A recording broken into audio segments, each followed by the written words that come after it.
the students of PMC Kendriya Vidyalaya IDP Simagran Sharan. Myself Akshara Katta. And I'm Vani. Today we are here. We have come up with an idea to save heart patients on time. And that's a watch. इस watch के जरिए अगर किसी भी heart patient में कोई भी normal heart activity दिखाई देती है तो वो सीधा उनके फैमिली गार्डियन या फिर हेल्थ केयर मेंबर पर एक अलर्ट मैसेज भेजेगा।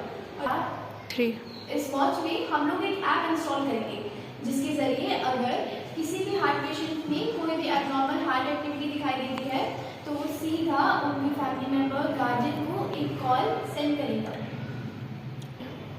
इस ऐप के थ्रू उस पेशेंट की लोकेशन और उसकी कंडीशन का भी पता चलेगा। Now Gauri will tell about the modification we do.